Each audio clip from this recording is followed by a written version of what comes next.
Good morning BEd first year की history class में आपका हार्दिक स्वागत है। आज हम पढ़ेंगे मूल्यांकन। मूल्यांकन का अर्थ सबसे पहले पढ़ेंगे। मूल्यांकन दो शब्दों से मिलकर बना है, मूल्य प्लस अंकन, अर्थात छात्र के गुण व दोषों की व्याख्या करके उसके संबंध में उचित निर्णय करना अथवा उसके यथार्थ मूल्य का निर्धारण करना ही मूल्यांकन कहलाता है।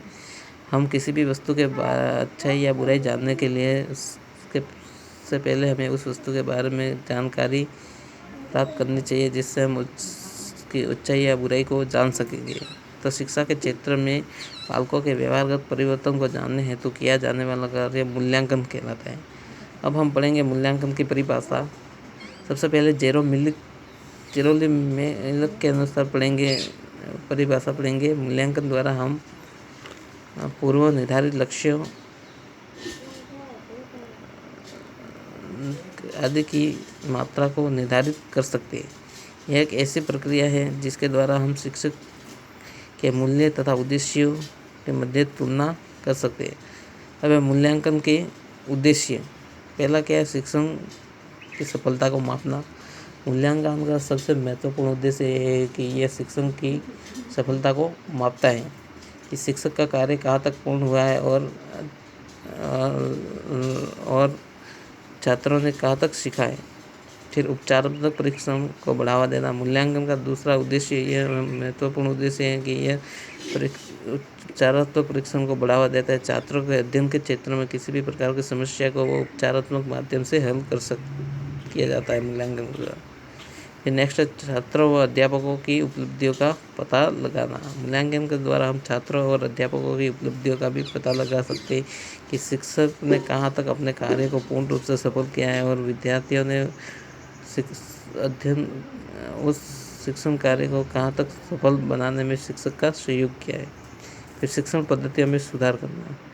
शिक्षण पद्धतियाँ में सुधार करना एक बहुत ही महत्वपूर्ण बात है, क्योंकि शिक्षण पद्धति जितनी सरल होगी उतनी ही छात्रों के लिए वह बहुत ही लाभदायक होगी और वह उनका अध्ययन के अंदर उनकी रुचि जागृत होगी। फिर पाठ्यक्रम में सुधार करना।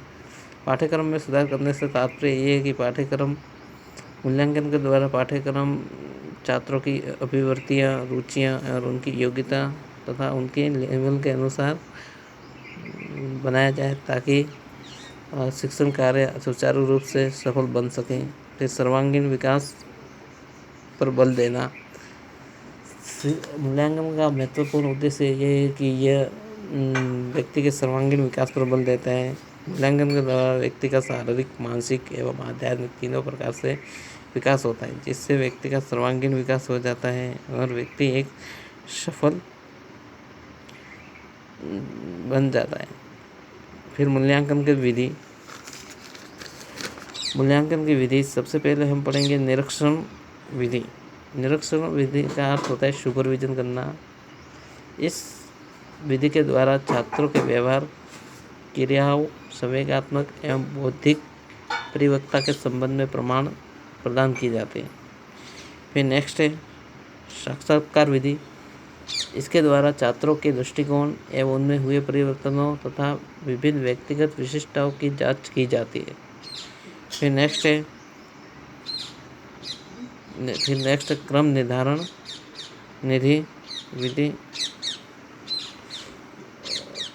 इस प्रविधि का प्रयोग उन विभिन्न परिस्थितियों का मूल्यांकन करने के लिए किया जाता है जो भिन्न मात्राओं में प्रस्तुत की जाती है। फिर प्रश्नावली। यह प्रविधि छात्रों से उनकी स्वयं की रुचियों एवं अभिवृत्तियों से संबंधित सूचनाएं प्राप्त करने के लिए उपयोगी है। फिर है पड़ताल सूची। पड़ताल सूची विधि के अंतर्गत यह प्रश्नावली की तरह व्यक्तिगत सूचना या मत पाने का स्रोत है।